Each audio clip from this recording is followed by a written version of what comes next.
Hello everyone, आज की class में बात करेंगे मेजर ऑफ सेंट्रल टेंडेंसी के बारे में, केंद्रीय प्रवृत्ति के माप के बारे में। तो क्या होता है सेंट्रल टेंडेंसी, इसको भी समझने की कोशिश करते हैं।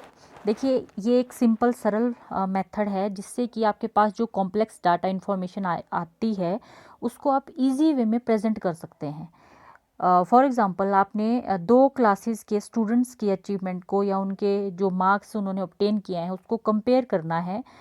तो क्या कैसे कर सकते हैं आप? दो मेथड हो सकते हैं। या तो आप एक एक स्टूडेंट के मार्क्स को लिखेंगे कि इसने इतने नंबर लिए हैं, इसने इतने लिए हैं इस सब्जेक्ट में, एक तो वो होगा। दूसरा मेथड होता है कि आप उसमें एक एवरेज उसका निकाल के बता सकते हैं कि इस क्लास के स्टूडेंट का एवरेज इतना है और दूसरी जो दूसरी क्लास है उसका एवरेज इतना है। सिंपल सा है। गाड़ी का भी बात करते हैं ना आप कि कितनी एवरेज देती है ये, तो उसमें कैलकुलेशन को थोड़ा इजी करके लिखा जाता है। तो सेंट्रल टेंडेंसी में क्या होता है, एक ये सेंट्रल वैल्यू होती है, ठीक है।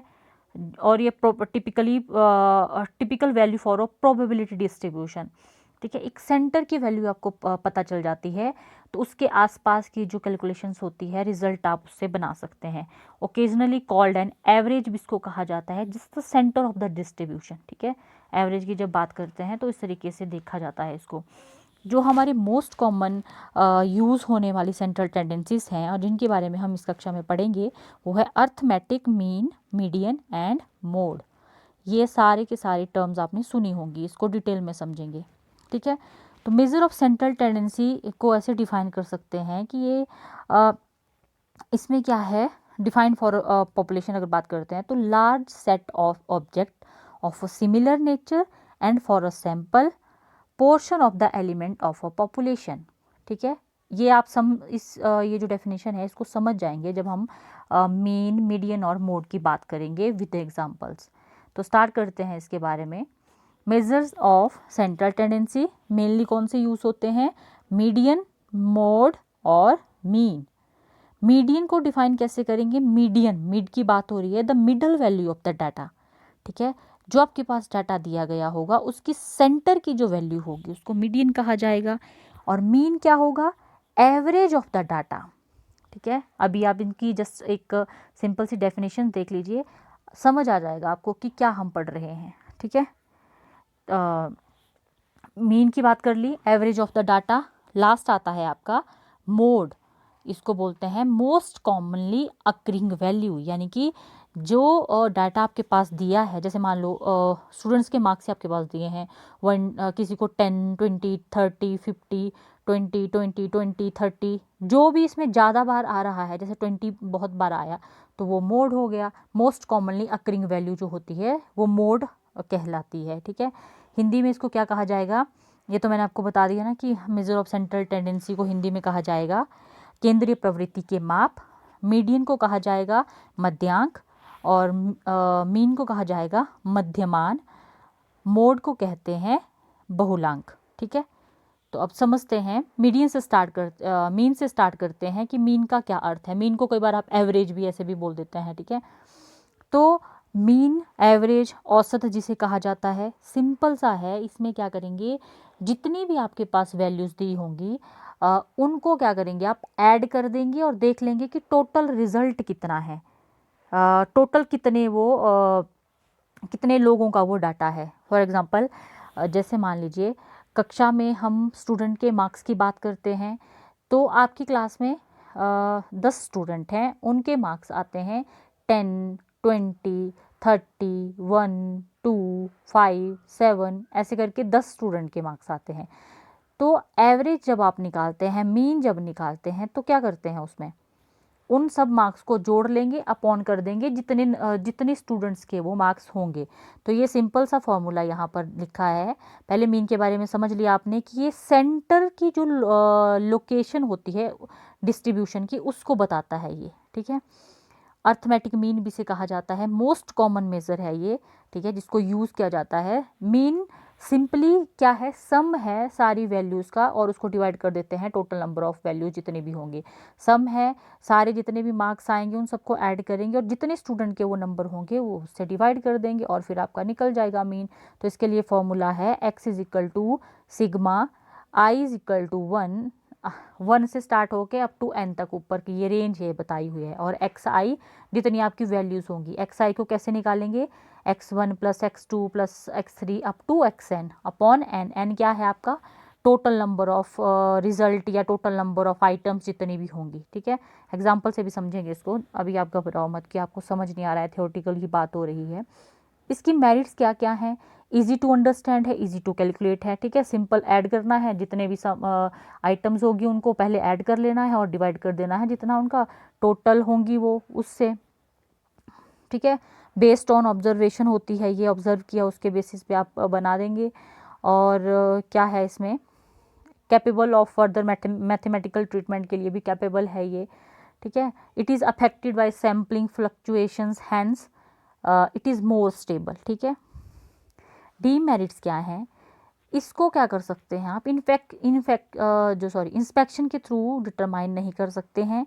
अर्थमेटिक मीन जो होता है उसको आप यूज़ नहीं करेंगे, जिसमें क्वालिटेटिव करेक्टरिस्टिक्स की बात करते हैं। ठीक है, अब क्वालिटेटिव करेक्टरिस्टिक्स कौन सी होती हैं, जैसे मान लो किसी की कास्ट, रिलीजन या सेक्स के बारे में आपने बात करनी है तो वहाँ पे ये यूज़ नहीं किया जाता है। ठीक है, सिंगल ऑब्जर्वेशन अगर एक भी मिस हो जाती है, लॉस्ट हो जाती है, तो आपका जो मीन है उसको आप ऑब्टेन नहीं कर पाएंगे। ठीक है, तो ये कुछ डीमेरिट्स हैं इसकी। अब देख लीजिए, यहाँ पर मैंने आपको बताया था ग्रुप्ड और अनग्रुप्ड डाटा के बारे में। तो ये मीन को कैलकुलेट कैसे करेंगे, इसको कैलकुलेट करने के लिए आपके पास जो डाटा है उसका नेचर आपको पता होना चाहिए कि वो ग्रुप डाटा है या अनग्रुप्ड डाटा है। ठीक है, अगर आपके पास अनग्रुप डाटा है, अब अनग्रुप डाटा का एग्जांपल ऐसे समझते हैं, कोई फार्मर है या कोई मजदूर है, वो क्या करता है, एक दिन में 10 रुपये 100 रुपये कमाता है, अगले दिन क्या करेगा 200 रुपये कमाएगा, फिर मान लो संडे को उसने 100 रुपीज़ कमा लिए, मंडे को 200, फिर संडे मंडे ट्यूसडे को वो फिर 50 रुपीज़ ही कमा पाया, फिर आगे थर्सडे को 100 रुपीज़ कमा लिए उसने, फिर नेक्स्ट डे उसने 200 फिर से कमा लिए या 250 कोई भी वैल्यू। तो यानी कि वो एक ग्रुप नहीं है ना, कि पता नहीं है कि कौन से टाइम में किस तरीके से वो काम कर रहा है, कैटेगरी नहीं बनी है, वो रैंडमली डाटा रॉ जो डाटा है वो वैसे ही पड़ा हुआ है, उसकी कोई ग्रुपिंग नहीं हुई है। तो जब अनग्रुप डाटा की बात हो, इस तरीके से आपके पास अगर डाटा हो तो आपने सिंपल ये वाला फॉर्मूला लगा देना है, sigma x i is equal to 1 to n। ठीक है, और अपॉन n। ठीक है, मीन को sum of observation upon total number of observation. अब यहाँ पे ऑब्जर्वेशन क्या है, ऑब्जर्व किया आपने कि कोई मजदूर जो है वो हफ्ते के जो 7 दिन है उनमें कितने पैसे कमाता है। तो ठीक है, वो देख लिया आपने, उन पैसों को आप काउंट कर लेंगे, ऐड कर लेंगे, अपॉन जितने दिनों में वो पैसे कमाए उससे डिवाइड कर देंगे, तो आपका मीन निकल आएगा। किसके लिए, अनग्रुप्ड डाटा के लिए।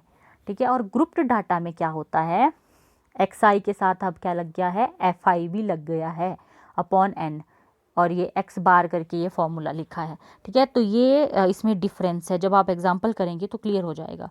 तो एग्जांपल करते हैं, अब ये करते हैं सबसे पहले अनग्रुप डाटा का एग्जांपल। ठीक है, ध्यान से देख लीजिए, birth weight of new borns, birth weight दिया है जो नए बच्चे हैं, जो नए नए पैदा हुए हैं, तो 3.3, 6.1, 5.8। ठीक है, 3.8 कितने हैं ये टोटल, 1 2 3 4 5 6 7 8 9 10 बच्चों के वेट्स यहाँ पे दिए गए हैं। तो अनग्रुप डाटा है, किसी का भी सेम नहीं आ रहा है, किसी को आपने कैटेगरी में नहीं रखा है बनाकर, तो क्या करेंगे, सिंपल फॉर्मूला यूज़ कर लेंगे, एक्स आई निकाल लेंगे। एक्स आई कैसे निकालेंगे, x1 plus x2 plus x3 plus x4।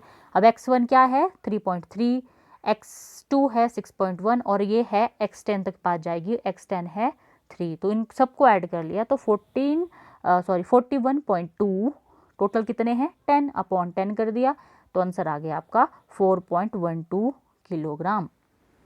तो अब आप यहाँ से बता सकते हो, एवरेज बता दिया कि ये जो बच्चे हैं, तो एवरेज का मतलब है सेंटर की वैल्यू आ गई। सेंटर की वैल्यू ये है कि 4.12 के आसपास बच्चे रहेंगे। ठीक है, इतना उनका वेट होगा, किसी का बहुत ज़्यादा, जैसे हाईएस्ट यहाँ पे किसी वैल्यू में 6 दिया है तो बहुत दूर नहीं है ये, और 2.7 है तो ये भी इसके आसपास ही है, मतलब उतना ज़्यादा वेरी नहीं करता है। तो किसी को अगर आपने एवरेज वैल्यू बतानी है तो आप मीन वहाँ पे यूज़ कर सकते हैं। This is the formula for ungroup data, जहाँ पे ग्रुपिंग नहीं की गई है उसके लिए ये फॉर्मूला बनता है मीन का। ठीक है, समझ आ गया होगा आपको, मैं ये उम्मीद कर रही हूँ साथ साथ में। फिर भी कहीं पे भी कोई डाउट होगा तो आप कमेंट सेक्शन में पूछ सकते हैं, ठीक है। अब दूसरा एग्जांपल देखिए, दूसरा एग्जांपल है ये ग्रुप डाटा के लिए। A survey of 100 families each having 5 children revealed the following distribution. 100 परिवार का एक सर्वे किया गया जिसमें कि हर परिवार में 5 बच्चे हैं, और यहाँ पे ये अब आपका ग्रुप डाटा है जिसमें मेल चिल्ड्रन कितने हैं, मेल चिल्ड्रन हैं 0, नंबर ऑफ फैमिलीज हैं 9, तो 9 परिवार में मेल चिल्ड्रन 0, 24 परिवार में 1, 35 में 2, 24 में 3, और ये नंबर ऑफ फैमिली 6 में 4, और इस तरीके से ये जो डाटा है वो दे दिया गया है। अब आपको कहा गया है इसमें कि आप निकालो मीन, निकालो इसमें of male children, male children का मीन निकालेंगे। कैसे निकालेंगे? सबसे पहले तो आपने एक्स करके लिख लिया ये जो आपके पास नंबर ऑफ मेल चिल्ड्रन है, इन्हीं का ही पूछा गया है ना, इसी के बारे में बात की जा रही है, तो आपने लिख लिया इसको 0 1 2 3 4 5 तक, ठीक है। ये फ्रीक्वेंसी या फैमिलीज जो दी गई हैं उसको लिख लिया आपने, ठीक है। तो फॉर्मूला सिंपल है, 9 24 25 ये लिख लिया। अब यहाँ पे एफ डॉट एक्स का मतलब है एफ को मल्टीप्लाई करना है, फ्रीक्वेंसी को मल्टीप्लाई कर देना है आपने एक्स के साथ। 9 को 0 के साथ मल्टीप्लाई किया 0, 24 को 1 के साथ किया 24, 35 को 2 के साथ किया तो 70, एंड 24 को 3 के साथ किया तो 72, और ऐसे ही 6 इंटू 4 24, 5 इंटू 2 10, ठीक है। ये निकल गया आपके पास एफ डॉट एक्स। हमारे जो फॉर्मूला के लिए जो चीज़ें जो टर्म्स चाहिए हम वो कैलकुलेट कर रहे हैं। एन क्या है? टोटल नंबर ऑफ जो इवेंट्स हैं या फैमिलीज़ यहाँ पर दी गई है, तो टोटल नंबर ऑफ फैमिलीज़, ये देखो एन आया 100 के बराबर। सिग्मा एफ एक्स का मतलब है जो भी एफ एक्स, सिग्मा का मतलब होता है समीशन, यानी कि ऐड कर देना है आपने उन चीज़ों को, ठीक है। तो सिग्मा एफ एक्स का मतलब यहाँ पे 24, 70, 72, 24 और 10 इसको ऐड किया तो 200 आपके पास आ गया। अब ये था फॉर्मूला आपका ग्रुप डाटा के लिए, यही हम कैलकुलेट कर रहे हैं। यहाँ पे देख लीजिए आप ग्रुप डाटा के लिए क्या फॉर्मूला है, sigma i is equal to 1 to n fi/xi/n।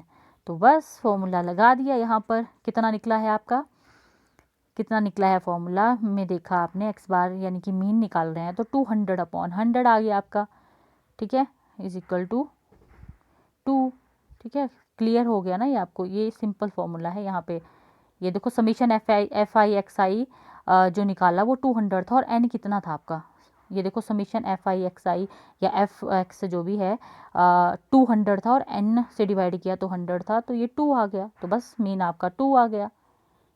Clear है? तो आज की इस क्लास में हमने बात की what is the meaning of central tendency. Central tendency होती क्या है, और उसमें मेजर जो सेंट्रल टेंडेंसीज हैं वो हम बात करते हैं अर्थमेटिक मीन की, मोड की और मीडियन की, ठीक है। तो आज की क्लास में हमने सिर्फ बात की मीन के बारे में, तो कुछ एग्जांपल्स भी हमने किए। तो आप लोग क्या करना, इससे रिलेटेड आप और एग्जांपल सॉल्व करके मुझे चेक करवा देना, ये आपकी असाइनमेंट रहेगी, ठीक है। कोई भी डाउट होगा तो आप मुझसे पूछ सकते हैं कमेंट सेक्शन में, ठीक है। आई होप आपको ये लेक्चर समझ आया होगा। अगर कोई डाउट है तो प्लीज़ आप पूछ सकते हैं। Thank you and have a nice day.